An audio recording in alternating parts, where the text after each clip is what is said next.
Hey, you guys. So I wanted to very briefly give an intro to the next segment, the next iteration, the next segment of my teachings.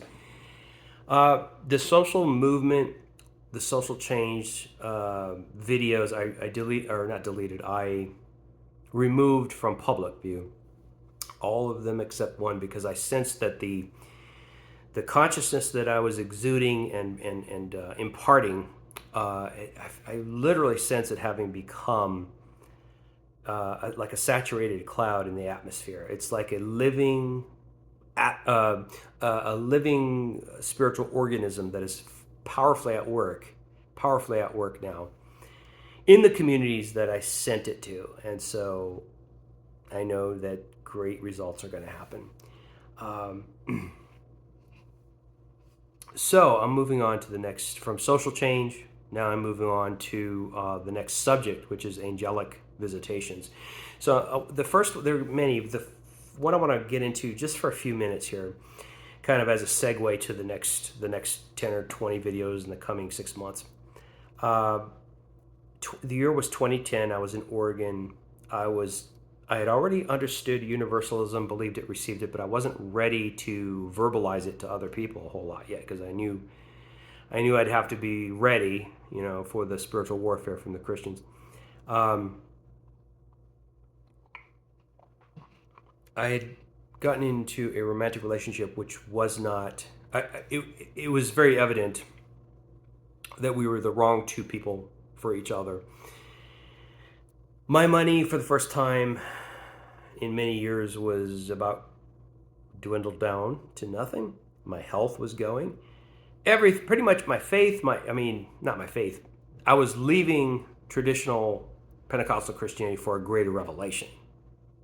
There's a big difference between just like Saul of Tarsus left Christianity for, excuse me, he left Judaism for Christianity. I was leaving Christianity for universalism. In other words, Saul of Tarsus wasn't leaving the Judaism he had given his whole life to because he was sick of it, or he was falling away.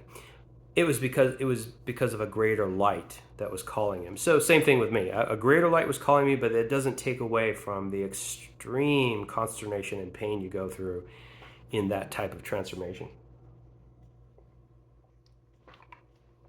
So deconstruction hell. A relationship that I had just gotten involved with, and I realized I'd moved across the country for this relationship, and she was an amazing person. We were just the wrong match.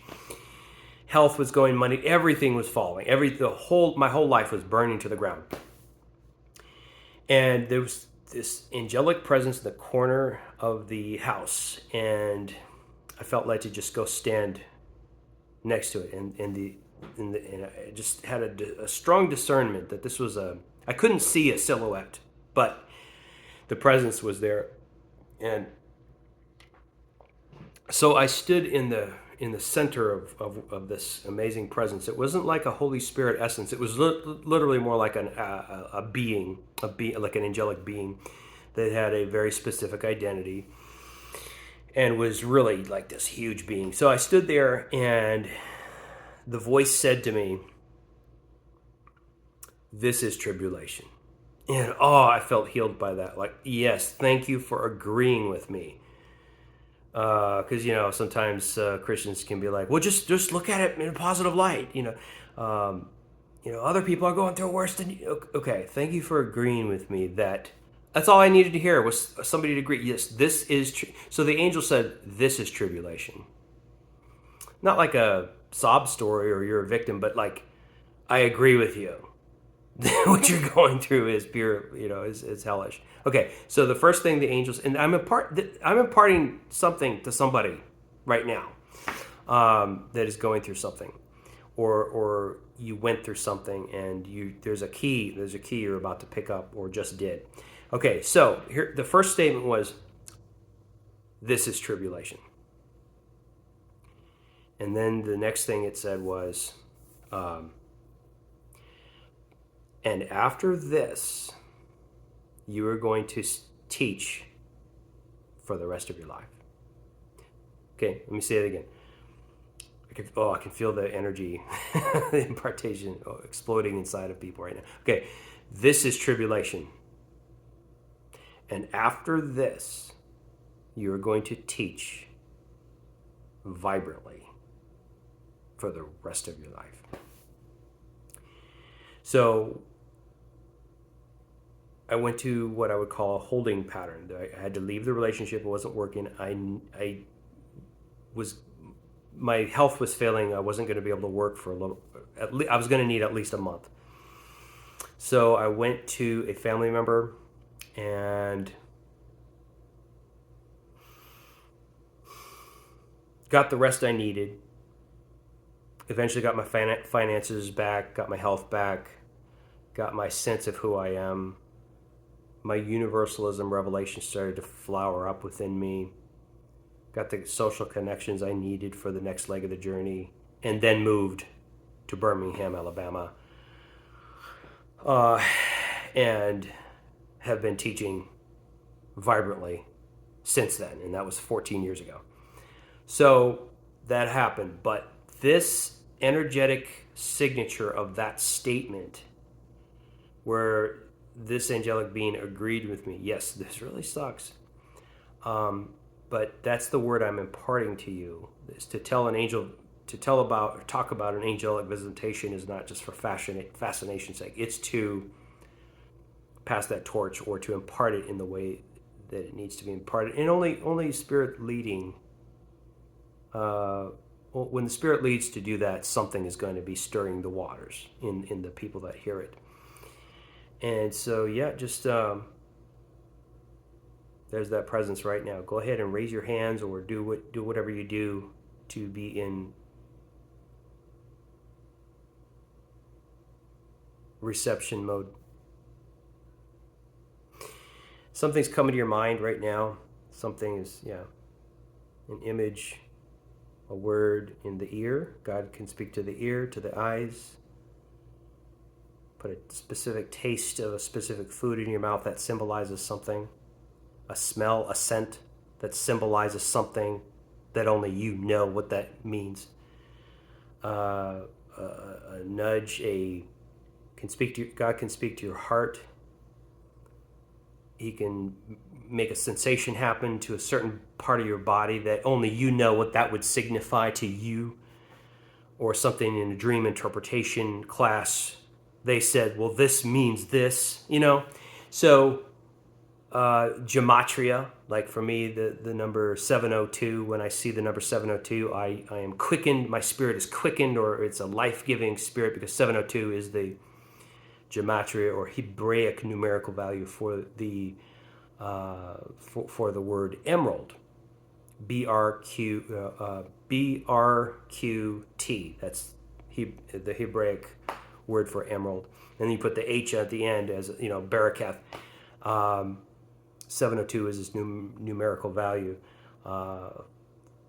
Combinations of 4 and 7 together are another thing that really speak to me.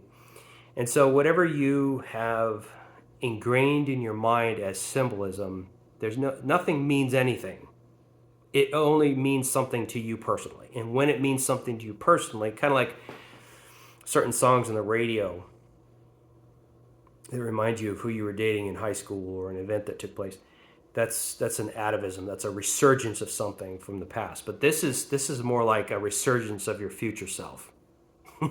Some things that you studied remind you of the future of your future self, because the future self is now. It's just not fully formed yet.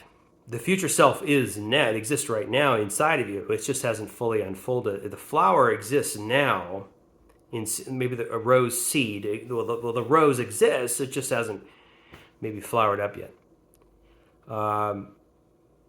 So yeah, but I impart that energy to you.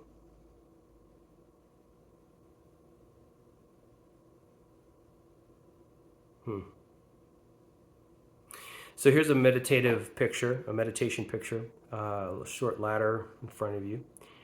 And I want you to, if you feel led to continue in this meditation, just take a step and each succeeding step until you're at the top of this short ladder. And this is your road. This is your road. The God, Spirit wants you to know this is your road ahead of you. There are specific people watching this right now that I'm speaking. There are very specific people that are watching this right now that Spirit is speaking to. This leg of the journey will be short, represented by the very short ladder. Everything is determined by past, what your dominant thought and feeling has been. That's you are creating. You're a creator. You create the path ahead. But what Spirit is saying to you by saying this next leg of the journey will be short is saying, well done. you have thought and felt and decreed and spoken and taken down when you needed to take down, and you spoke up when you needed to speak up. You didn't do it you didn't do things according to the mistakes that you made in your youth. You did things according to the wisdom you've acquired in these last years. Well done, good job. Nobody's going to dot every I and cross every T, but you have achieved the sincerity and earnestness to cause good things to be sown, and now good things are going to be. So this next leg of the journey will be short. And so the desired haven, the desired land, spiritual landscape you will come into in the journey there will be a short journey now.